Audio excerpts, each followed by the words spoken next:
makikita nyo lang sa BTS ng episode na yan, halikan, halikan at halikan pa. Kasi na mga kachika,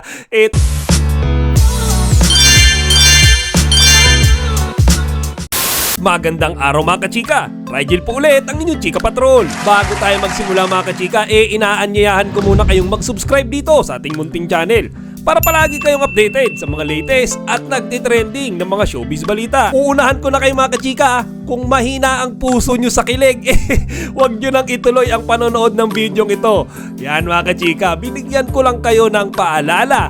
Dahil yung content ngayon mga kachika, paniguradong lalamunin kayo sa kilig tungkol sa Kim Pao. Pinagpipiestahan na naman kasi ngayon ng mga netizens, partikular na tayong mga Kim Pao fans, ang behind the scenes ng What's Wrong with Secretary Kim episode 31. Ngayon mga kachika, ang makikita nyo lang sa BTS ng episode na yan, halikan, halikan at halikan pa. Kasi na mga kachika, talagang pinugpog ng halik ni Paolo Abilino dyan si Kimi. Kaya nga naalala ko mga kachike, yung nakaraang interview ng Kim Pao kay MJ Merfori, kung saan sinabi ni Kimi na next kissing scene nila, si Paolo Abilino yung magdadala. At mga kachika, hindi nga tayo binigo ni Paolo dyan dahil talagang kinarir niya yung halikan nila dito ni Kimi. Handa na ba kayo mga kachika?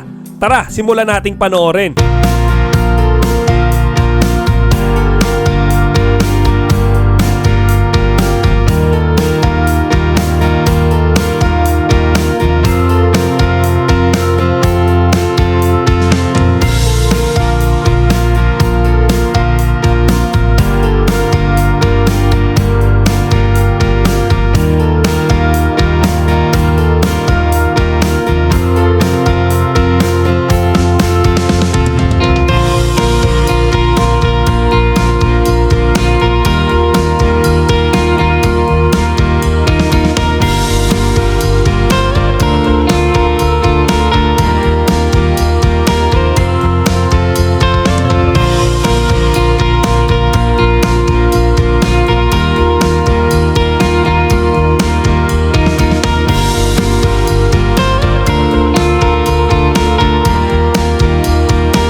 O di ba mga kachika?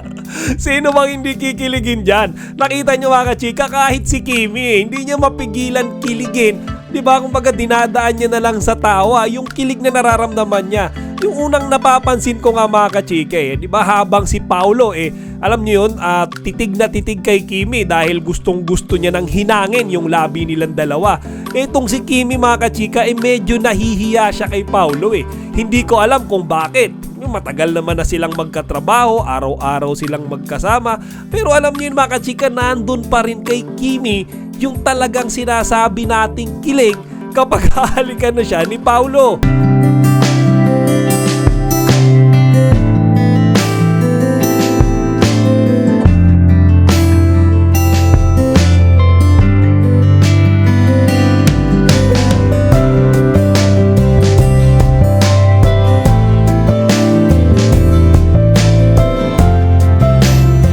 Chika, ayon sa balita, maraming beses nilang inulit yung halikan na yan dahil nga si Kimi hindi mapigilang tumawa at kiligin, which is a good thing mga kachika, kasi di ba ang daming beses nilang nag-kiss. At sabi nga ni Kimi dati, di ba mga kachika, kung natatandaan nyo, kung maraming beses silang naghahalikan, baka ngayon ay sila na.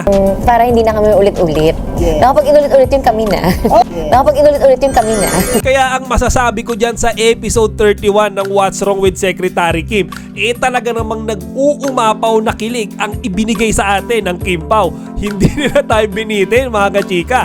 At talagang nakita natin na seryoso sila kapag hinahalikan nila ang isa't isa. Ang sabi nga ng mga kapwa nating Kim Pao fans mga kachika, parang tinututuunan nila yung mga kissing scene nila. O siya mga kachika, ilagay nyo dito sa comment section kung kinilig kayo dyan sa mga kissing scene na yan na napanood natin. Chika Patrol signing out! Chika, huwag nyong kalimutan mag-like, comment, and subscribe. Para sa iba pang mga celebrity news, i-click lamang ang mga videos na ito.